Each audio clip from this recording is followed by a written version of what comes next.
విష్ణు సహస్రనామము 84వ శ్లోకము. శుభాంగో లోకసారంగ సుతంతు స్తంతువర్ధన ఇంద్రకర్మ మహాకర్మ కృతకర్మ కృతాగమ. ఓం శుభాంగాయ నమ. ఉపనిషత్తులు పరమాత్మను శాంతం శివం సుందరం అని వర్ణించుచున్నవి. అతి సుందరమైన అవయములు కలిగిన ముగ్ధ మనోహర రూపడుగు మహావిష్ణువు శుభాంగుడిని పిలువబడుచున్నాడు. అతి సుందరము మోహన రూపం కలిగిన విష్ణువును ధ్యానించుట చేత భక్తులు అమితానందం పొంది పూర్తిగా శరణాగతిలో అవుదురు. శుభాంగునకు నమస్కారం. ఓం లోకసారాంగాయ నమ. ఈ ప్రపంచమందరి రూపనామములకు అతి ముఖ్యమైనది మూల కారణంపై విచారణ సలుపువాడని భావము. ఓం అను ప్రణవనాదము నుండి ఈ విశ్వము ఆవిర్భవించుట చేత ప్రణవం పరమ చైతన్య స్వరూపము భావించబడుచున్నది. ప్రణవ సంకేతము ఓంను ధ్యానించినట్లయిన విశ్వకారకుడకు విష్ణువును ధ్యానించినట్లుగా అందుచేత విష్ణువు లోకసారం కూడా తెలియబడుచున్నాడు. ఓం సుతంతవే నమః. అతి అందముగా వ్యాపించువాడని భావము. పత్తి నుండి దారము తీయబడి అనేక విధములైన వస్త్రము తయారు చేయబడినట్లు చైతన్య స్వరూపమైన శ్రీ మహావిష్ణువు నుండి అనేక జీవులు వస్తువులు ఉద్భవించి ఈ విశ్వమును చిత్రపటముపై మహాద్భుతముగా చిత్రీకరించబడి ఉన్నది.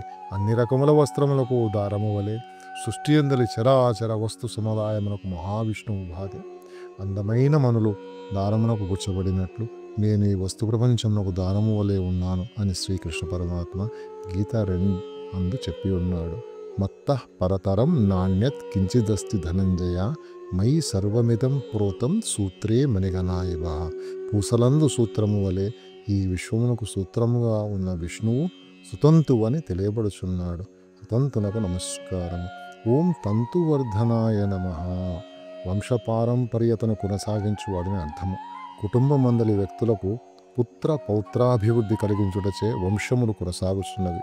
పరమాత్మ అనుగ్రహ శక్తి ఓజస్సుగా కుటుంబ వ్యక్తుల పుత్ర పౌత్రాభివృద్ధి కారణమవుతున్నది. పుత్ర పౌత్రాభివృద్ధులకు నారాయణ అనుగ్రహము అతి ముఖ్యమని హిందువుల విశ్వాసము కావున నారాయణుని తంతువర్ధనుడిని భావించెదరు. తంతువర్ధనుడైన విష్ణువుకు నమస్కారం. ఓం ఇంద్ర కర్మణే నమః. నిత్యము శుభకార్యములు అతి గొప్పగా చేయువాడని అర్థము. ఇంద్ర శబ్దమునకు పరమైశ్వర్యమని అర్థము. పరమైశ్వర్య కార్యములు ఎల్లప్పుడూ చేయ మహావిష్ణువు ఇంద్రకర్మునిగా చెప్పబడుచున్నాడు. ఇంద్రకర్ముడైన విష్ణువుకు నమస్కారం. ఓ మహాకర్మణే నమః. అతి గొప్ప కార్యములను సానుకూలపరచువాడు. పంచభూతములతో ఈ విశ్వసృష్టి కామించి దానిని అతి సమర్థతతో నిర్వహించుచు నిర్ణీత పద్ధతిలో మార్పులు జరుగుటకు లయకార్యములకు చేయు అత్యుత్కృష్టమైన నిష్టబుద్ధి కలిగిన మహావిష్ణువు తప్ప ఇతరులు ఎవరూ చేయజాలరు. అందుకే మహాకర్ముడని వర్ణించబడుచున్నాడు. మహాకర్ముడైన విష్ణువుకు నమస్కారం. ఓం కృతకర్మణే నమః. సకల కార్యములను నెరవేర్చినవాడు. పరమాత్మ చేరవలసిన గమ్యము ధ్యేయము వీరికి ఏదియూ లేదు. అందుచే చేయవలసిన కార్యములేవీ లేవని భావము.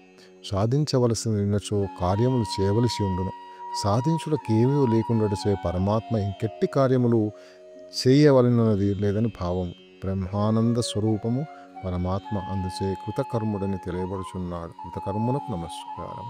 ఓం కృతాగమాయ నమః. వేదమంత్రములకు ఆగమములని పేరు. వీటిని రచించినది మహావిష్ణువు.